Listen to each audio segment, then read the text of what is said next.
Welcome to a very special holiday episode of the What We're Watching podcast. I'm Megan. And I'm Jenny, and today we're talking about Elf. Yay! I love Christmas. I'm so happy.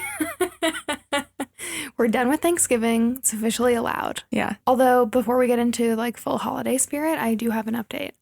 I have been watching Friends. You've been watching Friends? Yes, I have. I watched it all weekend. I think I've watched 6 episodes. I'm going from the beginning. What do you think? I love it. Oh, we converted her, guys. Yeah, I really did not think I was going to be into it because, in most sitcoms, 30-minute sitcoms where, you're not super invested in the plot are just not for me. It just does not interest me at all. But, they're just so cute. And it's, so easy to watch. And Brian and I are in such a lull where we cannot, for the life of us, find anything that we're really excited about watching. And so it's been nice to just, have something to put on, and then you can watch a bunch of them. It's really cute. I love that. I'm so happy. That and Gilmore Girls, you're just I know. Doing everything. I'm going back to the old school classics. Nice. And I will say my favorite character so far is Monica. And Brian told me that I am a freak for that. It's because you are Monica. I think so too. Brian has watched Friends. He's watched most of it. So it's actually just me in the house that is doesn't know the whole story. Mm-hmm. And I told him that, and he was like, "Are you serious? Monica's nobody's favorite." I disagree. I think she's my favorite now too because I relate to her the most. Yeah. She's funny. Yeah. So she's your favorite? Yeah. Okay. His favorite is Phoebe, for the Well, record. and I like Rachel too. Phoebe I used to like, but sometimes she's a little too mean. Well, yay. I'm so glad that you're watching Friends right now. I know. The Thanksgiving episode brought me in. I think Friends has a lot of Christmas episodes too. That is exciting. Yeah. That is very exciting. I'm looking forward to it. Maybe next year we'll have to do another Friends update and pick an episode, and then you'll know everything by then. Yeah. It'll be kind of fun. Yeah, I would love that. Okay, but we're not here to talk about Friends today. We're here to talk about Elf. Elf. What is your opinion of Elf? Before we rewatched it, are you a big Elf girl or no? Because I feel like it has a cult following. It does have a cult following. Elf was something that I always really enjoyed growing up, but now it's gotten to a point where I've seen it so many times that I was actually kind of dreading watching it for this. Mm-mm. And I want to say that my mind has changed and now I'm super into it, but I don't think so. I think I'm good not watching Elf for another 5 years. Wow. Okay. That's fair. How about you? I love it. It is one of the classics for me. It's good. Yeah. Don't get me wrong. It is so good. Yeah. I agree with you that I've watched it so many times that I know everything that's going to happen. And so I'm half not listening or half on my phone or something. Yeah. But I don't mind that because sometimes I just need a background movie or TV show. And I appreciate this podcast so much because it makes me get in the spirit. And I'm really on a mission right now to eventize my life and make things into a fun big deal. I love that. It's so hard to do that as an adult, I think. Because you don't have parents to do it. You don't have teachers. Your school isn't decorated. It's just up to you. Yeah. Even though your day-to-day is the same. So I thought it was a really nice way to kick off the holiday season in my head. And I like it. I think it's so cute and just endearing. Which is interesting because I don't like Will Ferrell movies. Really? With the exception of this one, yeah. Anchorman. What are his other movies? Hate. Step Brothers. Hate. Oh. Any, quote, Will Ferrell comedy, hate. Bottom of my list. I won't watch it. I'm not interested. Uh-huh. I saw them all in high school. Hated every one of them. Absolutely not for me. But I love Elf. So I don't know where the switch is in there. It's such a different type of movie, though. Yeah, it is. And researching the background of the movie, it made sense to me why it's so different. So we'll get into that. Okay, so the logline for this movie is, raised as an oversized elf, Buddy travels from the North Pole to New York City to meet his biological father, Walter Hobbs, who doesn't know he exists and is in desperate need of some Christmas spirit. I actually do love the premise of this movie. Yeah, me too. It's really original. It's hilarious. Yeah. Yeah. Something funny also that goes against my norms that I just found myself, the only things I really laughed out loud at watching it again were the physical comedy bits, which again is normally not my thing. The slapstick shtick I hate normally, but him getting hit by a taxi and just and him jumping on the tree, I just think are so funny. I don't know. Maybe it's just nostalgic. I think I noticed some things that I hadn't noticed before that really did make me giggle this time. And I don't think they were ever things that made me laugh as a kid. Yeah. And I love when movies can do that, when you rewatch them and you find something new. Yeah, it is a good movie for kids and adults, I think. Oh, yeah. Okay, so this movie is directed by Jon Favreau. Do you know who Jon Favreau is? Yes, of course. The king. He has kind of like a weird portfolio of things that he's worked on because he originally, I thought, was kind of a comedian. Like, but maybe he never was. I don't know. I think I just saw him in a lot of funny movies. Like, he was in Couples Retreat, and then he was in the Avenger movies as Happy. And I just kind of saw him as that like comedic side character role. But actually, he is like a big time producer and director. So he produces a lot of the Marvel movies. I think he was a producer on all the Avengers films. He directed Iron Man. He was the lead and I think directed Chef. He did The Mandalorian, Ashoka, The Book of Boba Fett. He's like really into the whole Star Wars world right now. He produced the live action Lion King. It just like goes on and on and on. He's behind so many things. What can't he do? Right. He is also in Elf, so he plays the doctor. If you think about the scene, for the listener, if you haven't seen it in a while, where they prick Buddy's finger at the doctor to see if he's Walter's son and he like eats a cotton ball. Jon Favreau is the doctor, but he was also the director of the movie. Yeah, I totally forgot that he had a role in this. Me too, yeah, until I was watching it. You'll also be very excited to know that he is Monica's love interest in Friends. I love that. So I'm excited. I can't wait. I'm so excited for you to get there. I feel like I've already been through like 2 of Monica's love interests, and I'm like 4 episodes in or something. Something that I was interested to look into after watching this is who wrote the movie. Because, again, it's Will Ferrell and Jon Favreau, and I feel like they have a lot of roots in comedy, and I expected it to be a comedy writer, like somebody that wrote Anchorman or something, because I imagine they work with Will Ferrell a lot. But no, it was written by David Berenbaum, who actually writes a lot of young adult kids things. Oh. Yeah. He wrote the 2003 Haunted Mansion that stars Eddie Murphy. Okay. Which I guess I can sort of see, like, that is a comedic lead dramatic movie for families. So that's like kind of in the same vein, I guess. He also wrote the Spiderwick Chronicles. I don't know if you remember that. Strange Magic and something called Zoom. But looking at his IMDb, he surprisingly did not have that many projects. Like, that was pretty much it. Interesting. That surprised me. Like, I really thought it was going to be some big name comedy writer, considering the success of the movie, but not really. He was in the Walt Disney Writers in Residence program, which, if you're like familiar at all with the screenwriting community, I think they do that annually, where they accept new up-and-coming writers. I think now they might have a program for more diverse talent, I think. I feel like I've seen that, where they accept people into this like writing residence program to like feed them kind of into the Disney machine. And so that sort of makes especially the Haunted Mansion, make sense. And I think Spiderwick Chronicles might have also been by Disney. So anyway, it just surprised me that it wasn't like a famous comedy writer. Yeah, because this movie is so huge, so you would think that if he wasn't famous, he would have, like, this would have kicked off his career. Right. And I guess maybe if they had ended up doing a sequel, maybe it would have. But I don't know. Interesting. Well, I do know they changed a lot from his version. Okay. So he originally wrote the script in 1993, which is 10 years before the movie came out. Wow. Okay, well, that might also be why. Maybe he just like wasn't in the game as much. Like he wrote the script and then the script went off. To be changed? Yeah. Yeah. It was originally much darker. What? Which I feel like this happens a lot. Like we talked about this with Hocus Pocus and Halloween Town. Yeah. Maybe it's just a holiday movie. Everyone wants a dark holiday movie.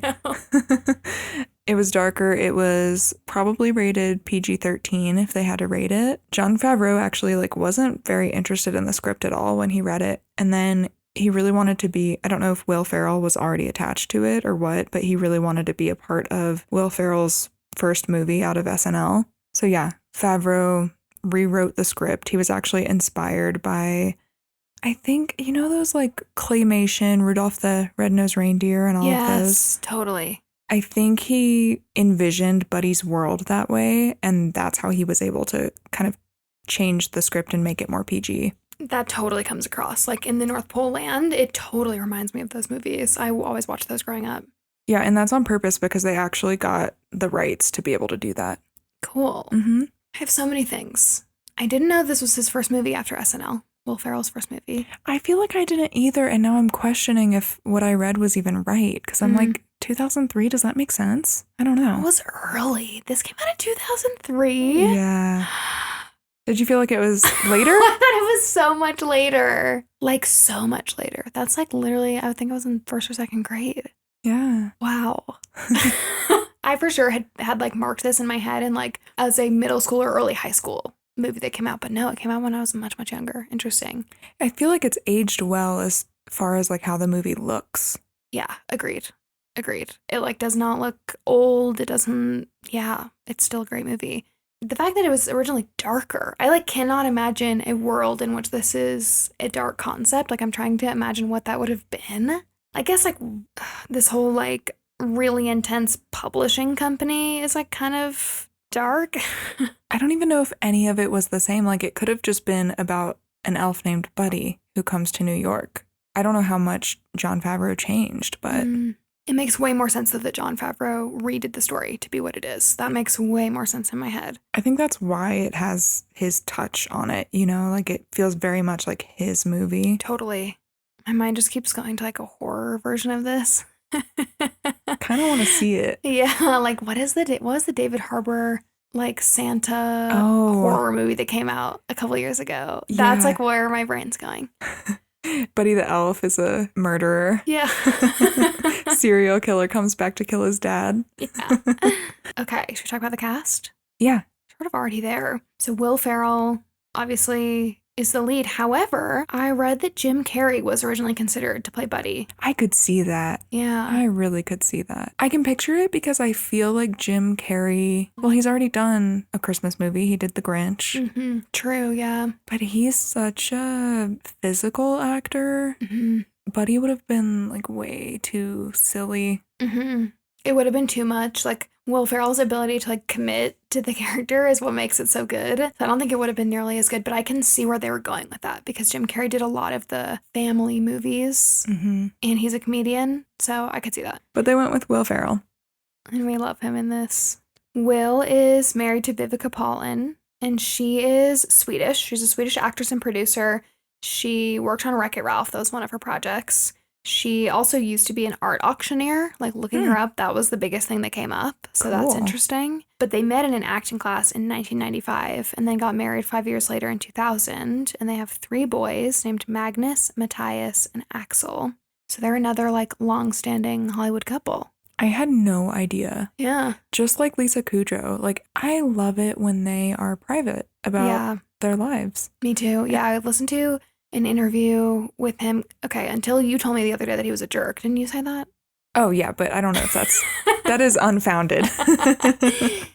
I always thought of him as being like a really normal, just like dad type of person because I've listened to a bunch of interviews with him and he always just comes across like surprisingly grounded and like not like he really even thinks he's that funny. He's not like cracking jokes. Like I've listened to a lot of interviews with comedians where who they are as a comedian is who they are in real life. But Will Ferrell, it feels like there's a complete disconnect between like professional Will Ferrell and like dad Will Ferrell. And I think their kids go to just like a regular school or maybe I just listened to an interview where he like was coming from a parent-teacher conference night or something. And I was just like, oh.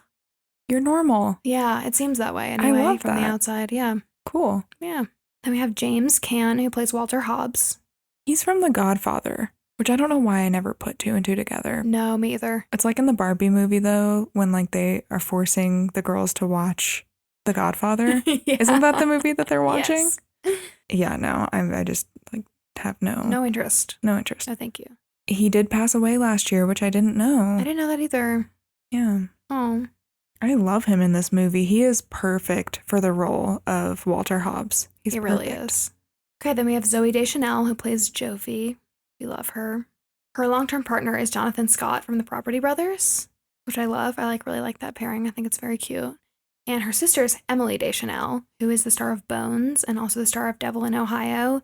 If you're looking for a creepy miniseries, highly, highly recommend Devil in Ohio on Netflix. It's very good. I think Brian and I binged it in like 2 days. Wow. Yeah. Okay, I'll check it out. I always forget that her sister is Emily Deschanel. Always forget, because they don't look alike to me at all. Huh. And I always forget that Zooey Deschanel is in this movie. I think because she's blonde and she doesn't have the bangs. Yeah, me too. And then I found out she's a natural blonde.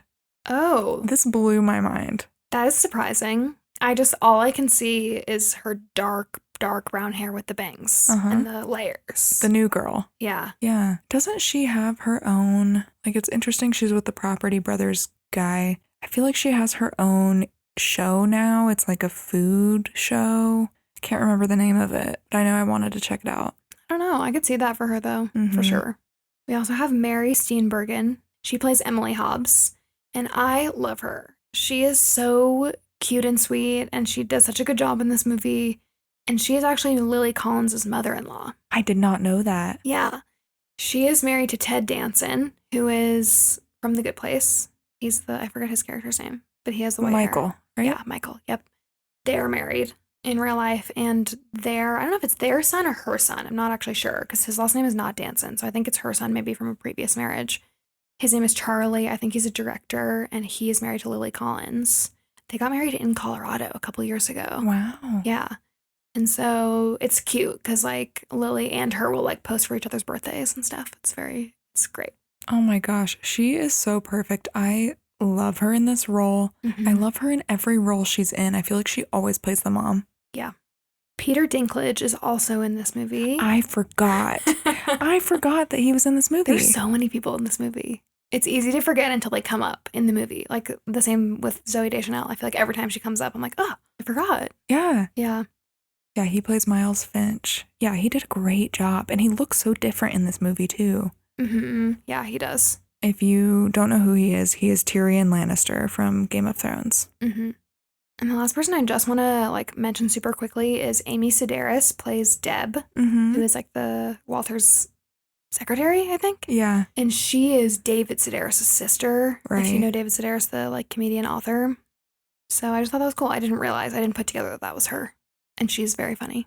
She is. She's actually been in another movie that we've talked about recently. She was Needy's mom in Jennifer's Body. Really? Uh-huh. Oh, I totally missed that. Yeah. She's been in a ton of stuff. Yeah. But she's so cute in this movie. I love her character. Yeah. Okay, should we get into the movie? Yeah. So the movie kicks off with a scene that actually takes place 30 years before the actual, like, the rest of the movie.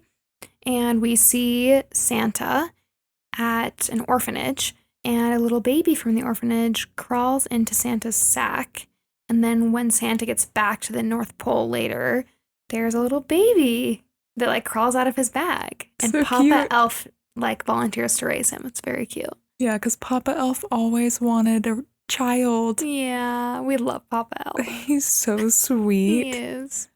They also name the baby Buddy at the North Pole. All the elves are like, his name is Buddy, because of the brand of diapers that he's wearing, Yeah. which I love. So then we see just kind of like a montage of Buddy growing up where it's very clear that he has no idea that he's a human. Like, he is way bigger than all the other kids. He's like just wrecking the place on his like tricycle because he's so huge. And then when he's an adult, he apprentices with his papa, who is like the go-to mechanic for Santa's elf. So he's like learning how to help fix Santa's sleigh, and he learns that Santa's sleigh runs off Christmas cheer, but because there isn't enough of it, they use engines now. And there's not enough of it, and there's like a comment that's like, yeah, there's some crazy idea that like the parents are leaving the gifts out. So crazy. I used to think that was crazy. But yeah, I think Buddy says like, that's crazy. How could they do it all in one night or something? So anyway, Buddy, as much as he is like an apprentice to his dad, he's also a toy maker. And we like see the scene of him building Etch-a-Sketches with all the other elves, and he's way behind. He says that he's only done 80 when he's supposed to do like 1,000 in the day or something. And he says he feels like a cotton-headed ninny muggins, which we learn is a bad word in elf world. So funny.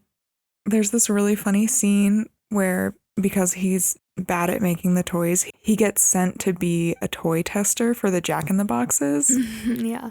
And that part always like is a jump scare to me. Yeah, me too. I hate it. I had no idea Will Ferrell's reactions are real in that scene. I didn't know that. Because Jon Favreau had a remote control so that he could like surprise him every time and get a genuine reaction. Oh, that's actually so funny. Little things that pop with a horrible laugh. I hate it. Also, I don't know if you knew this, his little elf manager with the glasses is Ralphie from A Christmas Story. I had no idea. I can totally see that now that you say it. I had no idea though. But his eyes, his little like twinkly eyes. And the like glasses that gives it away. Yeah. I thought he hadn't done any projects or had left Hollywood since being a child actor. Yeah. But it turns out that he's done a lot of producing with Jon Favreau. Oh, cool. Yeah. What a, unexpected pair. I know. Cool. So Buddy overhears his elf manager, aka Ralphie, talking to another elf and saying that if Buddy hasn't figured out that he's a human by now, I don't think he ever will, is the quote. And Buddy hears that, and it's just world ending to him. It's so sad. He hears the echo in his head of I don't think he ever will. If he doesn't know he's a human by now, I don't think he ever will. And he's running through all of these scenarios, understanding now why he's so much bigger and different and bad at toy making. Yeah. So Papa Elf tells him the truth. Mm-hmm. That he was born to Walter Hobbs and Susan Wells and placed up for adoption, and that Walter never knew that Buddy was born. And we also learn that he now works at a children's book company in the Empire State Building. Then Buddy learns from Santa the worst news in the whole world. His father, Walter Hobbs, is on the naughty list. Is that the part where he just goes, no? Yes. Just screams. Worst case scenario. So then Buddy sets out for New York to find his dad and also kind of find out who he really is. He's kind of on a self-discovery journey. And this is actually one of my favorite lines of the whole movie, when he goes out to take a little piece of ice to float away to go travel to New York from the North Pole. There's a snowman. There is a snowman who's talking to him, but then this what's it called? Narwhal. A narwhal. Yes, Mr. Narwhal. Comes up out of the water and says, "Bye, buddy. Hope you find your dad." I love that line too. It always makes me laugh. I had no idea that's Jon Favreau's voice. No, I had no idea. Apparently he voiced a lot of the animals and stuff. Oh, I actually love that. I'm going to think about that now. So once Buddy gets to New York, I feel like that's where the comedy really picks up. We see him picking up gum off the street because he thinks it's candy. And also one of my favorite lines of the whole movie is when he passes by this kind of crappy coffee shop diner, and they have a sign in the window that says "World's Best Cup of Coffee." And he busts in the door and is just "Congratulations, world's best cup of coffee. Wow." He's so naive. It's just so cute. Yeah, I have to mention that on his way to New York, when he's going through the candy cane forest and the swirly twirly gumdrops, whatever he does. Yeah. It just makes me laugh so hard that he's doing all of that in his little elf costume with his tights. He has no real pants on, no gloves, and it's snowing. He's on top of a mountain at some point. I've never thought about that. Just walking through the North Pole with no coat, really. And I'm I guess his body has adapted to cold weather. I don't know. They didn't. The scientific research is not part of the prep for this movie. It makes me laugh. So Buddy eventually finds the Empire State Building, and he goes to find his dad, and on the elevator he presses every single button to make it light up like a Christmas tree. They did such a good job of thinking. I would love to know how they were thinking about Buddy when they were writing him. I'm sure that they had something of if this was a 5-year-old that had never been in an office building before, what is something they would think is fun? Because they've never been taught to be polite, you know, in public, or how to be an adult. I'm sure they had some go-to thing of what would a blah, blah, blah. And I would just love to be in those conversations because I'm sure it was so funny to come up with these things. I'm sure there were so many that were cut. Mm-hmm. And I also wouldn't be surprised if Will Ferrell improv'd a lot of it. If they just had him do weird things and he just got to come up with stuff and then they kept some of it. Yeah. Actually, this makes me think of, I'm pretty sure this is real. I didn't research this, but I think my sister told me this recently. When he sees somebody that he thinks is Santa out on the street. Yeah. That's just a regular person that was actually there. Yeah. I think it was just a guy in a red, it was wearing a red tracksuit. And he goes, "Santa!" And then he's "Oh, never mind." He goes away. I think that was just a person in New York. Don't quote me on that, but I'm pretty sure. Buddy gets let in to see his dad because they think that he's a Christmas gram, which I think is so funny. Mm-hmm. Yeah, just no questions asked. Something that I love about Buddy throughout this movie is that he's so literal. And so when he walks into Walter's office and he's like, so are you gonna like sing a song or something? He just takes it as his like request. He's like, yeah, I And can so do that. instead of telling Walter his story, he sings it to him. I just like this movie is my Roman Empire. It's just in my brain all the time. Like, I'm here now. I found you, Daddy. And I urge you, if you're watching this movie, to watch everyone's face in the background because, like, the whole office comes to the door to watch this performance. And I have never looked at the extras that are, like, in the door frame that are watching him sing. And to see them just, like, smile and nod as he's saying these absurd things is so funny. So they call security to get Buddy to leave. And as they're, like, throwing him out of the building, one of the security guards says, go back to Gimbals. I did not know what Gimbals was until I looked it up. I always just assumed that it was what they were calling Macy's, like that they meant Macy's, but they made up the name of a department store. But Gimbals is a real department store. Yeah. I had no idea. I had no idea. Closed a long time ago, but yeah, in like the 80s, but somehow in this movie it still exists. yeah. And they did use a Macy's for it. Oh, okay. I love the department store scene. Yeah. I love him like getting the perfume sprayed in his mouth. Yeah. And then my mom always loves that scene where he can't get on the escalator. He's like too scared. Yeah. Because that's her on the escalator. I love it. He does like the splits. Yeah. And while he's there, he sees lingerie. It says, for that special someone. And he's like, The manager comes out and tells him to get back to work, basically. Mm-hmm. Again, Buddy is just like, he just absorbs all information. So they're like, get back to work, get upstairs. He's like, okay.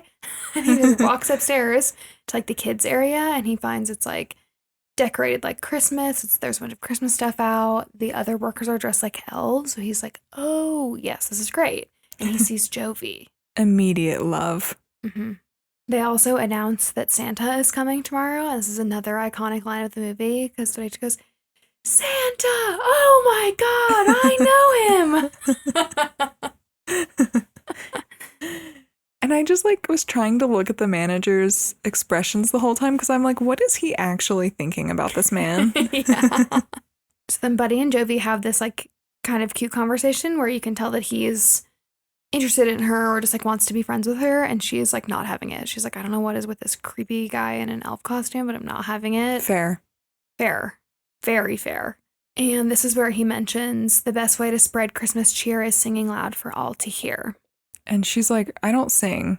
And she says she especially doesn't sing in front of other people, which I forgot was a thing.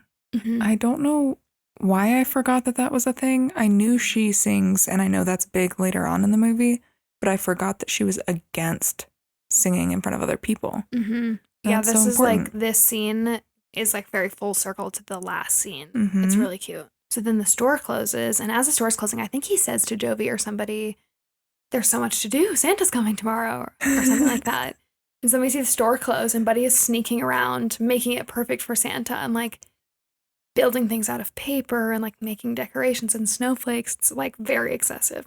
This was my dream as a kid, was to be able to decorate like he did. Yeah. And I think I have this memory. I'm not sure if it was like a dream or not, but I just feel like I remember being inspired by his snowflakes that he made. Aww. And trying to make a paper snowflake that was as cool as his. Could not. We should try it. We should give it another shot. Yeah. Yeah, maybe we should decorate like that this year. Have a holiday girls' night or something. Yeah. I don't know if you follow Claire Edwards on TikTok. Mm-mm. But if you guys don't, I highly recommend. She's a young mom and she's just very cool. And one of her big things last year is she did like Christmas maximalism, where she was just like, fuck it, I'm gonna like wrap my cabinets like presents and just like put bows everywhere and put lights on the ceiling and like I don't care, like I'm done with this sad beige white Christmas. And it was just very cute, and this reminded me of that. That's fun. Mm-hmm. Okay, so anyway, Walter gets home to dinner, and this is where we kind of see like what their normal family life is like. He comes home and Emily, his wife, and his son Michael are having dinner, and he says he can't eat with them because he has too much work to do. And you can just like see the disappointment on her face. It makes me really sad. He just like picks up his dinner and walks away.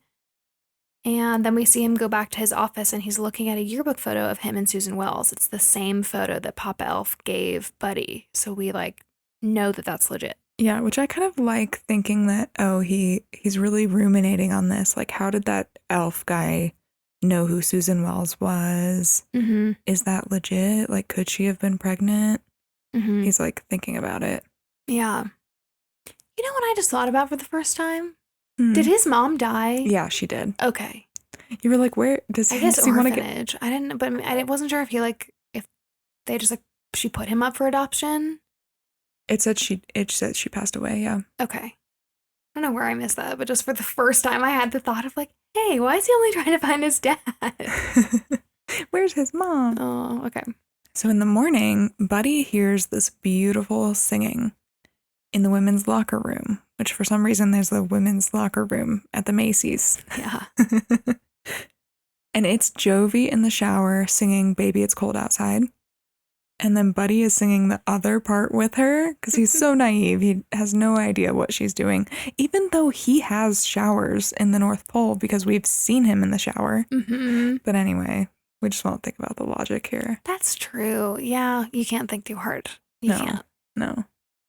So then she obviously gets super freaked out when she hears a male voice in the women's locker room with her. And she screams at him and tells him to get out. Apparently this whole scene and Jovi singing wasn't in the script originally. Huh.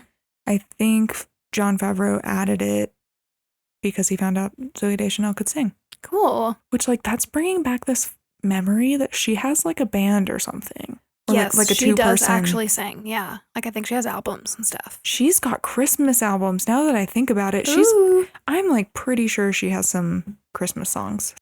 This part I completely forgot about. In the morning, Walter passes Gimbals and he sees Buddy sleeping in the store window. Yeah. And he gets close to him and kind of watches him for a minute. Mm-hmm. And then Buddy like wakes up and is like, Dad? And the crowd like gathers around.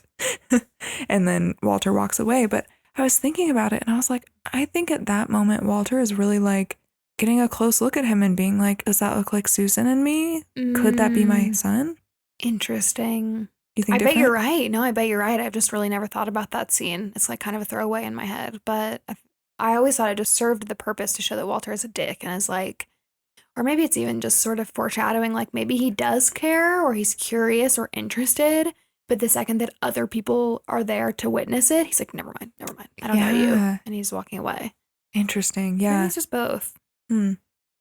At work, Jovi asks why Buddy was in the women's locker room that morning, and she's pretty pissed, which valid. Which good for her for even speaking to him, because I think I would have been so creeped out the first day, and then to have him in the shower, like in the locker room while I'm showering, I think I would immediately maybe tell my boss and just avoid him. Same, but then I'm thinking, maybe she didn't want to tell her boss that she was using the showers. Yeah, maybe. You're right. But if that isn't a problem, then I would be like, yeah, why didn't you just tell your boss immediately? Yeah. And Buddy's like, I didn't know you were naked. Which is so naive. And she tells him that she was there early to shower because they turned her water off. Mm-hmm. He also tells her that he did all the decorations in the store. And she's like, oh, they're kind of pissed about this. Yeah. Like the manager comes, he thinks it's like this big conspiracy. Yeah. Yeah, he's like so paranoid. It's like, I think corporate sent someone to do this. They sent a professional. Yeah. And then Buddy tells Jovi that she has the most beautiful singing voice in the whole wide world. Mm-hmm. I think this scene somehow just like softens her to him. And I think when he says, I didn't know you were naked, Will Ferrell just does such a good job of playing it so earnestly, like he means it, that I think she's just like, he's not well. Or just like he has a different perspective of reality. Yeah. Or like a weird background or something. I think she realizes in that moment. Yeah. Yeah, that he's different. So then Buddy's so excited. He's been like holding his breath this whole time for Santa to come. Santa comes to Gimbals and he's so excited and he runs up to Santa and gets in his face and then it's just like, you're not Santa. You sit on a throne of lies. Yeah, you smell like beef and cheese. You stink. It is funny in the beginning because he goes, "You're not Santa," and then Santa, the like fake Santa's just like, "Oh, of course I am," and then but he's like, "Well, if you're Santa, what song did you sing me on my birthday?" And he goes, "Happy birthday, of course." And then you just see Buddy go, oh. He's like, "Dang, he got me." Yeah, that's very funny. And then a fight ensues between them. Mm-hmm. And I didn't know this, but they had to shoot this all in one take because they could not take the time to rebuild this really intricate set that they had. That's actually crazy. Yeah. That they did all this in one. So we go to Walter in his office and he opens up a package from Buddy with a card that just like looks like a little kid drew with crayons. Mm-hmm. And it's a picture that like Buddy drew for him. And it has the picture of him and Susan Wells inside. So the Walter can like see that he has the same photo from the yearbook, which is crazy. And the box says to someone special, and it's the lingerie from the store that he saw. I just like wonder what's going through Walter's head at that point. I would just think that he has so many mental issues. Yeah. Which is like tricky to know how to handle.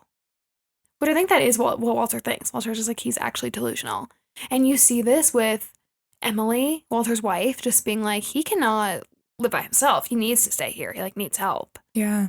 So back to Buddy. He's arrested for the fight in the mall, and Walter reluctantly bails him out. And then he takes him to a pediatrician who is none other than Jon Favreau. And he gets a DNA test. And here is where he's like eating the cotton balls and so funny. And he meets that little girl. I forget her name, but she's so cute. Yeah. Caroline? Carolyn, I think. Okay. Yeah, and it's funny how, like, then this is where we kind of, like, get a little bit of, like, Christmas magic, kind of, because you can tell that she totally believes that he's an elf. And he's like, oh, I'll put in a good word for you. And then he does. And, like, yeah, it's just very cute. Yeah, she tells him that she wants a Susie Talks a lot for Christmas. Mm-hmm. So cute. So it turns out Buddy is Walter's son.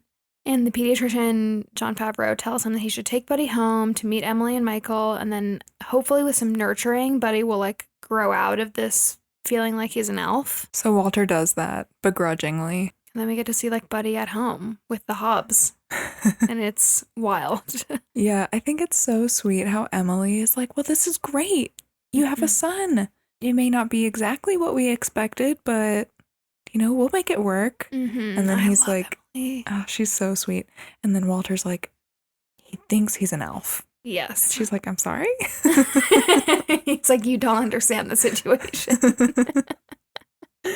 Yeah, he puts maple syrup on his spaghetti, like, at the dinner table. I think he, like, asks for maple syrup, which is weird. And then the next morning, he, like, says that he got a whole 40 minutes of sleep. Oh, and he makes his dad tuck him in. And then he says he got a whole 40 minutes of sleep, and he built a rocking chair. He, like, took apart their TV stand to build this rocking chair. And there's, like, paper chains and snowflakes hanging everywhere.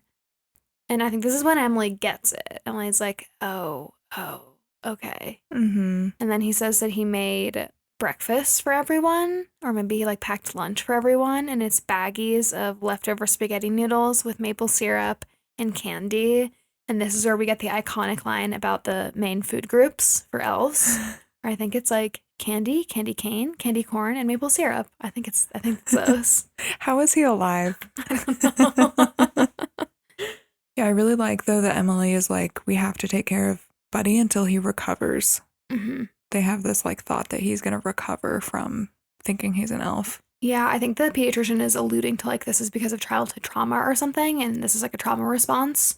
And when he's more adjusted, he'll get over it. Mm-hmm. There's this scene after Buddy sends them off with their spaghetti breakfast that he eats spaghetti with like Pop-Tarts on it and candy, and it's really disgusting. And I remember hearing this before, but they had to film that in 2 takes because Will Ferrell vomited the first time. Oh no. And I was like really watching his face this time just to see, and like I feel like I could tell he wasn't enjoying it. Mm-hmm. I'm gonna look for that next time. I'm sure my family's gonna want to watch this. So I always feel bad for actors and actresses whenever I see anyone eating anything in a scene, especially if they're like cramming food in their mouth, or like, you know, sometimes you see them like take a huge bite of a burger or something, because I'm like, they probably do that 6 times, 8 times, 12 times, potentially all day long. Ugh. I've heard about that a lot, though. Don't they like spit the food out? Oh, do they? I think a lot of them Okay. do. That makes sense. They'll like spit the food out, or they won't actually be eating. So you'll see that they're just like moving stuff around on their plate Oh, interesting.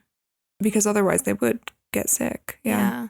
So we go to Walter's work where he finds out that the numbers for the quarter are bad. And this is where I think one of his like colleagues, or maybe it's his boss, I think it's his boss, comes in the room and says, this like latest book is tanking and there's no words on the last 2 pages and you signed off on it and I know you did. So basically his job is in trouble and they say that he has to have a new book idea by Christmas Eve.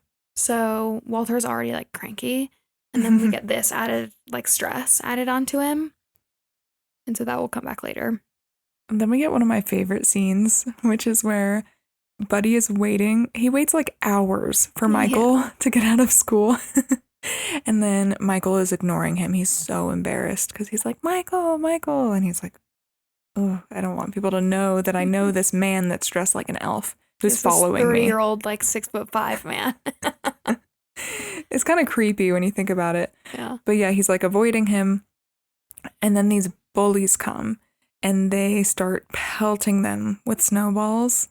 This is when like Michael and Buddy are hiding behind a rock. And Buddy's like, oh, we can take them. Like, quick, make some snowballs. And while Michael is trying to make one snowball, Buddy makes like a ton and they're perfectly sphere. Yeah. And then he just is like is he like a rocket launcher? Like he's just like launching them. Yes, just woof, woof, woof. We see him, his arm moving like fast motion. That's really funny. And so he takes down all the bullies and now he and Michael are bonded. Michael thinks he's so cool now. And so they go take on Gimbals together. It's very cute. It's very cute. And so sort of on this like little outing with Michael, they're talking about their dad. And Michael says their dad is the worst dad in the world and all he does is work and he doesn't care about anything but money and himself. And you can tell that Buddy like didn't feel the same. Buddy like originally was just like, and he's the best. And so this kind of like brings Buddy to earth a little bit and brings them together. They also see Jovi. And Michael sees Buddy just like eyeing Jovi and like knows what's going on, even though Buddy doesn't really know what's going on. And so he tells Buddy to ask Jovi out on a date. And they have this like funny conversation where Buddy's like, a date? And Michael's like, yes, to eat food. And so then he asks Jovi if she wants to go eat food with him. And she says yes, surprisingly. He's like, you know, the code. Eat food. She's like, oh, okay. I think she's just like, there's something about his energy and his like kindness that I think she just really likes and she's attracted to. They're very black cat and golden retriever. Yeah. So then at home, Buddy and Michael bring a huge Christmas tree, like doesn't fit in the apartment at all. And Walter is so upset because they cut it down from the park, which is a felony. And Emily's like, what do you want to do about it? I'll get him to plant another one. But look, Michael is happy for once. And this is the part where they're kind of like, hey, Buddy can't be left alone. Yeah. And Walter tries to get Emily to stay home and watch him. And she's like, no, I have a meeting tomorrow. So then Walter has to bring Buddy to work. Buddy's in a suit. Buddy has no boundaries. Buddy is walking around saying hi to everyone. It's actually making everybody very happy. And they get into Walter's office and he's like sitting in a kid's chair in the corner. And the phone rings. And Buddy, this is where Buddy answers and says, Buddy the elf, what's your favorite color? Which another iconic line. So many. And Walter, like very smartly, is like, have you ever heard of the mailroom? There's lots of shiny bins and you get to like sort mail from all over the world. And I wish I could come, but I can't. And sends Buddy there. And when Buddy's in the mailroom, they're like sticking mail up those tubes. You know, the tubes they like used to have at the bank that like sends the mail to different floors. And there's somebody else working in the mailroom that's standing next to him that's like pouring a flask or drinking from a flask. Buddy, I think, has a cup of coffee, and he thinks the flask is maple syrup, and so he goes, ooh, can I have some? And the other guy's like, yeah, knock yourself out, and he pours the entire flask into his coffee, which watching this as an adult, I'm like, I'm surprised this doesn't get him punched in the face. It would. Yeah. Immediately. For sure. But instead, it like very much bonds him to this guy because then Buddy is wasted. And it's so funny. And like he and the mailroom guy are just like laying down and they're talking about life. And Buddy's like, you're my best friend. Yeah. And the guy is like, I'm 26 years old and I've got nothing to show for it. And why has this part gone over my head my entire life? I love this line. Especially because this man could absolutely be 45 years old, like the actor. It's so funny. I guess like the studio didn't understand this joke originally. They were like, we don't get it because this guy is playing him. Yeah. And Jon Favreau had to be like, that's part of the joke, guys. Yeah. Oh, that's funny. So they start throwing a party in the mailroom. And have you ever played Just Dance? Yes. And done the Rasputin dance? I haven't. Have you seen people dance to Yes. it? Yeah. That is the dance that Buddy's doing on the Exactly. table. Yeah. I think that is probably one of my favorite scenes. And that's like the turning point in the movie when I was like, okay, I'm like really enjoying this again. Because I think the story like picks up here and now it gets more serious. But before it's kind of like, it's cute, but it's like corny. So I was like ready for the rest of the movie from here. It really picks up. I think this is where we start to see Buddy actually find his place in the real world. It's like he actually has a friend. He's able to make people laugh. We like see the benefit that he brings to people. And it's not just him bringing that benefit to the audience. It's like he's bonded with Michael and now he has a friend and he's going on a date. So I think that like his story starts. Yeah, that makes sense. And that night, Buddy has this date with Jovi, and it's just like a very wholesome date. They're just like running around New York looking at Christmas trees, and she brings him to the giant one. It's very cute. They go to the world's best cup of coffee place. Yeah. She's like, it's a shitty cup of coffee. And he's like, it's the world's best coffee. And they go ice skating and they kiss. They do.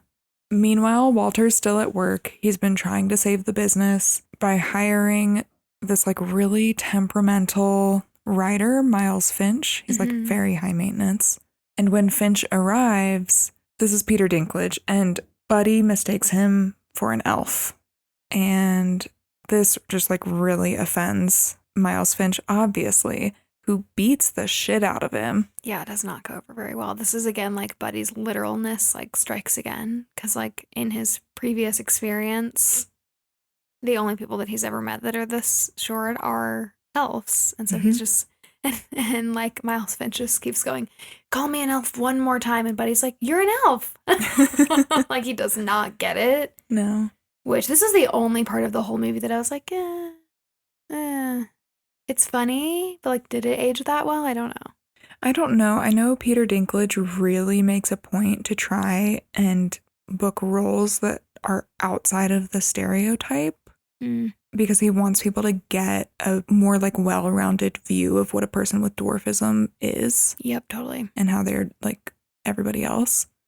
So yeah, I don't know. I'm like curious what he would say about this role now, because I think he's like really picky about the roles that he does. Yeah.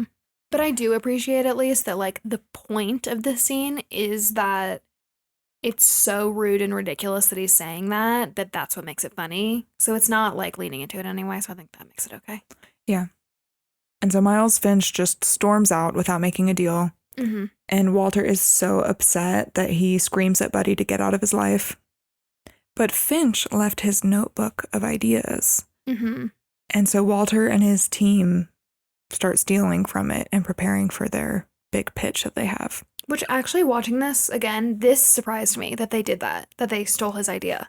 Yeah. Because you would think in the world of publishing, you would think they would be really concerned about like copyright and like getting sued. And Miles Finch is like we said, just kind of temperamental and also pretty famous, it sounds like. So this feels like it would be a big no-no, but whatever. He would definitely pursue legal action. Which would for sure get Walter fired, which is the whole purpose of him coming up with a good idea. So whatever. We won't think too hard about it. About the consequences here. And so while he's in this big pitch meeting, Michael bursts into the office saying that Buddy ran away. And we previously had seen Buddy like storm out, and he wrote a like goodbye letter to the family and said that he doesn't belong anywhere. I'm sorry I crammed cookies into the VCR. Oh, it's so sad. And this is where Walter has his like aha moment, which we can talk about after, but he like looks at Michael saying, "Come on, like you have to help me, I'm scared."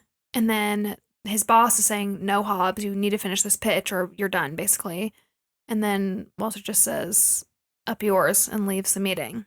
Yeah. What did you think of this? Well, I think like the biggest thing is that Michael says, Buddy cares about everyone and you only care about yourself. And that's where it all clicks into place for him. And I liked that. I feel like that was like very clear to like the kid audience, but also, I don't know, like this movie is very like, if I really think about it, in the past, I thought that was like a very quick turn that he had. But watching it again, I'm like, I've picked up on all these cues that like Walter isn't satisfied with his current life. He's kind of curious about this like son of his possibly. And then he's, super frustrated with Buddy. But like, I don't know. I feel like. You didn't feel like it was too quick of a redemption? No, because I feel like a different kind of character would have just abandoned him immediately and thought he was, unwell and just like shut him out. Yeah. But he welcomed him into his home. He's just like a gruff guy. I don't know. What do you think? That's a good point, actually, because for me, it did feel really quick watching it again. I had never questioned it before, and then watching it this time, for some reason, I was just like, he has blown his son off like every day. Like, why suddenly, in a very important career moment where he's definitely going to lose his job if he walks out, is it like, did he change? But I guess you're right in that he obviously cares about Buddy on some level. He obviously really cares about Michael. He just like has a hard time showing it. And I think when the stakes were really high, it like made it a lot clearer for him, I guess. Yeah, I could see how it was like too quick for you though. I just wish we had had like one other moment earlier where we saw him like soften a little bit. And I feel like we didn't really get that. Yeah. Like if we had one moment of like him laughing with Michael or with Buddy and then he caught himself and like straightened up or something. So that we were like, oh, he wants to be there. He just like doesn't know how. Sort of like, you don't watch Sex Education, do you? No. Okay, if you guys watch Sex Education, there's a character called Adam. And Adam has a rocky relationship with his dad. And Adam's dad in that show really reminds me of Walter.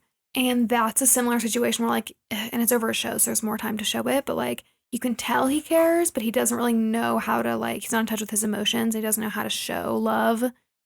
And that is kind of what this gives me a little bit. Interesting. Yeah, anyway. So meanwhile, Buddy is roaming New York on Christmas Eve. He's left his family, and he looks up and sees Santa's sleigh crashing out of the sky into Central Park.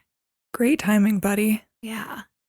So he obviously runs to the park to find Santa, and Santa tells him that the engine is gone. He like lost the engine somewhere over Central Park, and there's no more Christmas spirit to help the sleigh fly. So basically, Christmas is canceled unless they can find the engine and replace it. So stakes are high.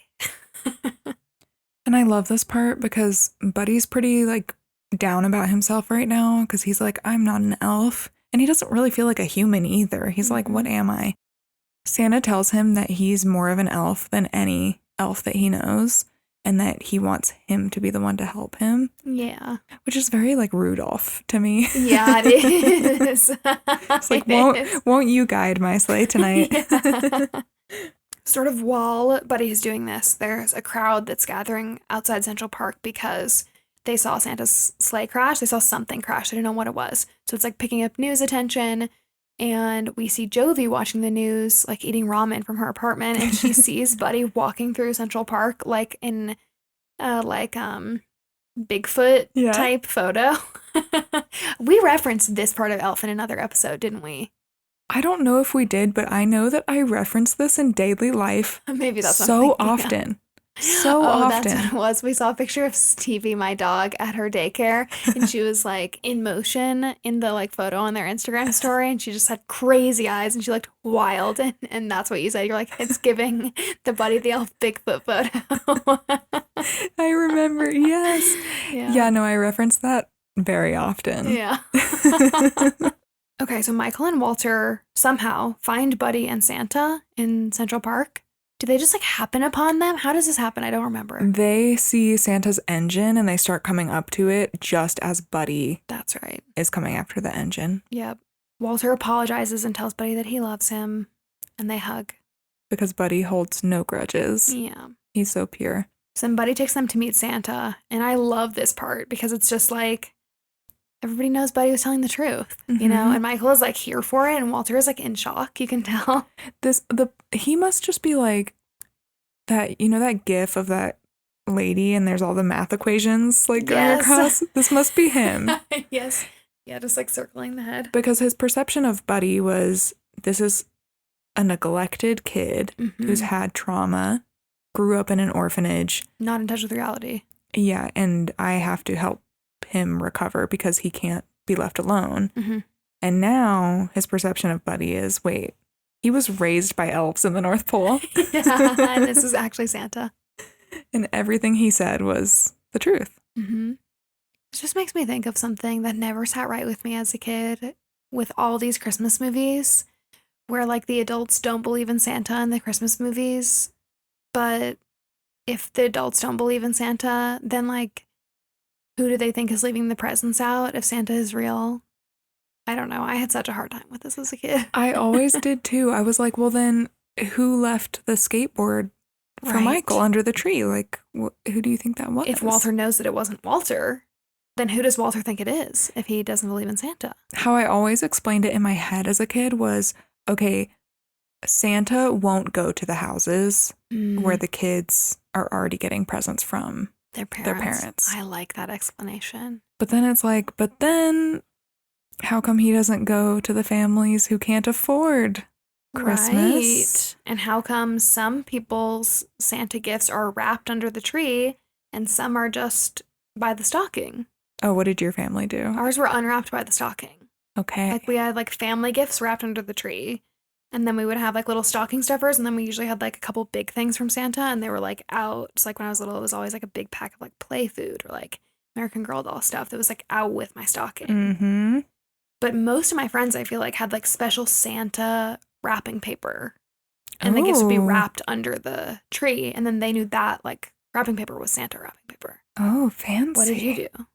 At my dad's, especially when my little brother and sister were growing up, the gifts would be like yours, just on the fireplace, unwrapped. At my mom's, they were always wrapped. And nowadays, they're always wrapped. But yeah.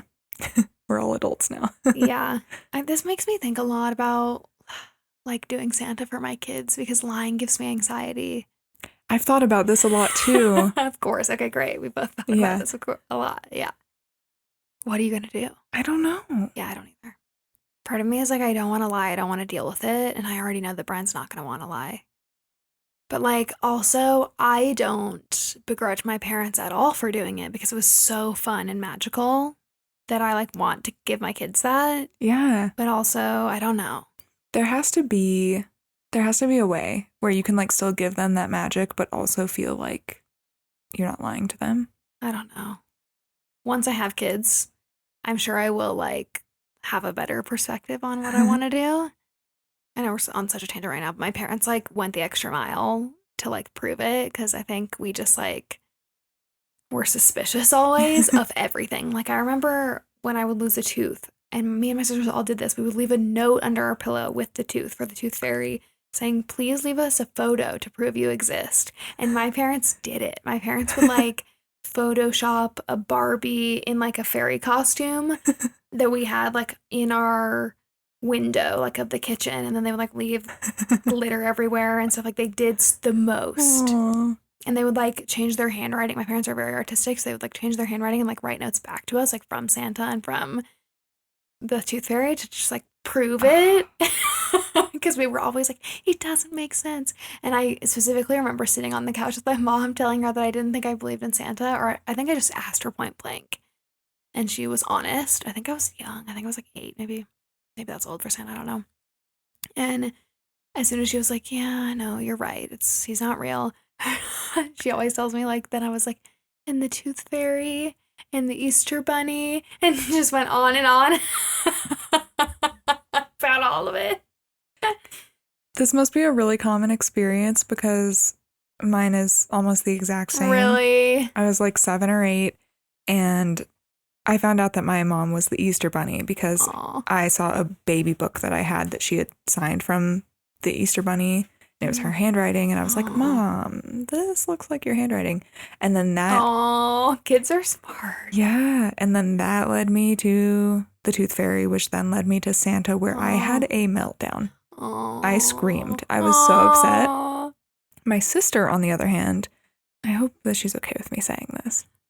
She believed in Santa until like 7th or 8th grade. Oh, that makes me so happy for her. The fun thing about that was that then the like charade still went on.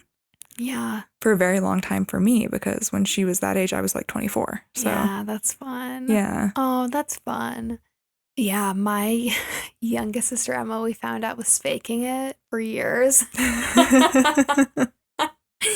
Because she was afraid, because she was the youngest, she was afraid that if she said that she knew, then it would be done. Oh. So I think similarly, I think we still do it, but like we know, and we talk about it, but like it's just for my parents. But yeah, anyway, so that was a really hilarious day when we all found out that she knew, but she had known for a long time, but we didn't know that she knew. That's so funny. Yeah. Okay. Anyway, sorry, let's get back to that. So when they meet Santa, he gives Michael the exact skateboard that he asked for Christmas, and Michael is so excited about the skateboard, the sleigh lifts up, so he tells Michael that his belief is what makes the sleigh fly. So like they're kind of finding out all the behind the scenes. It's very cool. And then the Central Park Rangers start to chase after Santa, and we find out that there's this like long-standing beef between Santa and the Central Park Rangers, which I think is so funny. And so they create a diversion. Walter takes Santa's hat and like runs from the Central Park Rangers to try to get them to chase him. And it doesn't work. They continue chasing Santa's sleigh, and Buddy is trying to reattach the engine, and eventually they just have to go. They just have to like take off because they're out of time. And the engine gets hit by like a statue in the park as they're taking off and falls off. And so they're engineless. Bad. Back where they started right away. Yeah. Bad news. Mm-hmm. So Michael is on a mission to make the Christmas spirit happen because now that's the only chance. So he takes Santa's list and runs up to where they're like filming for the news, and he starts reading the list in front of the cameras to try to get people to believe that it's real, which is so smart. Emily, his mom, sees him on TV, so obviously she heads down to the scene. And just seeing him read this list is actually so funny. He reads off the little girl from the pediatrician's office's wish for a Susie Talks a Lot. And we just see her go, "Thanks, buddy." So cute. And then he reads off what the news reporter wants, which is a Tiffany engagement ring and for her boyfriend to stop dragging his feet and commit already. And she's like, "Who told you to say that?" Yeah. So Jovi and Emily this whole time have been like making their way to where they're filming for the news, and they find Michael in the crowd. Michael tells Jovi what happened and that they need for people to believe in him. And she remembers what Buddy told her, that the best way to spread Christmas cheer is singing loud for all to hear. So she like overcomes this big fear of public singing and starts singing Santa Claus is Coming to Town. And everybody joins in. It's so cute.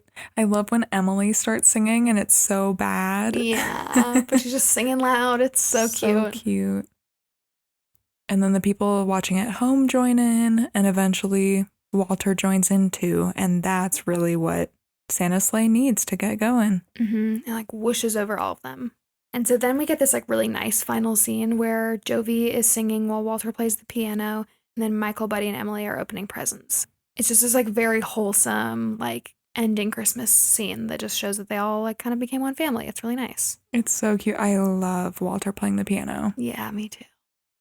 And so then we get this sort of flash forward, similarly to how we started with like kind of a background flashback. Now we get this sort of flash forward of where they all end up, and we're back at the North Pole.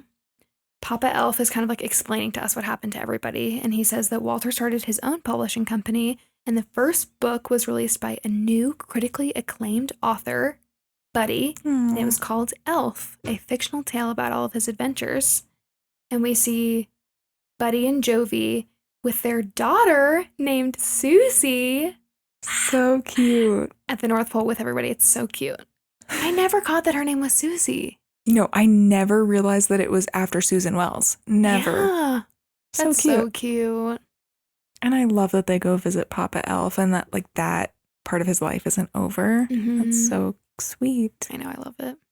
And it's just funny because you see the scale again of like all of them being humans with their huge human baby. and Papa Elf is so small. Yeah, and Buddy's like still trying to sit on Papa Elf's lap. Yeah. And that's the end. Yeah. That was so fun. What a good way to like kick off the season. I'm always surprised that there isn't a sequel to Elf. I guess they couldn't get Will Ferrell to do it. I think they wanted to do one in like 2006. So like pretty soon after. Yeah. And he actually made a comment on it. He said, I remember asking myself, could I withstand the criticism when it's bad? And they say, could I withstand the criticism when it's bad? Yeah. I can't. And they say, he did the sequel for money. I decided I wouldn't be able to. And so he turned down $29 million. Woo! And then in 2013, he talked about it again. He said, I just think it would look slightly pathetic if I tried to squeeze back in the elf tights. Buddy, the middle-aged elf. Oh, I mean, like, selfishly, I'm sad, but also that makes a lot of sense. I feel like they couldn't do it justice. Yeah. Sequels are hard. It's hard, but at the same time, yeah. I just think it depends who you want to be. Like, I think Elf's longevity and its like iconicness is preserved because it is only one movie. I think if there was a second and a third and a fourth, it wouldn't have the same power, I think. Because if you look at a similarly beloved movie, or at least this one's my favorite, is The Santa Claus. Yeah. And there's a bunch of those. And I feel like people don't talk about it as much. And I don't know if that's just because it's less iconic or it's less funny, or if it's because there are so many. So, like, the conversation moved on from the first one to then the second one to then the third one to then the fourth one. And they just became, I'm sure a lot of people would say less good. I think they're all kind of cute, but the first one is definitely more, iconic and just feels more classic. So, I don't know. I think it was probably a smart choice. Yeah, I'm okay with it. I don't need another one. And actually, I really do love Will Ferrell's more recent Christmas movie, Spirited. Oh, yeah. I haven't seen that. That's the one with Ryan Reynolds, right? Yeah, and it's so cute. Okay. And similarly, like, warm-hearted and, like, a fun thing to watch this season. Okay, maybe I'll check it out. Well, yay. We watched Elf. Yay. Kicking off the holiday season. If you guys have any favorite must-watch holiday Christmas movies, send them our way. Because I feel like we could always use more. Yeah. Thank you so much for listening. We'll see you next week. Bye. Bye.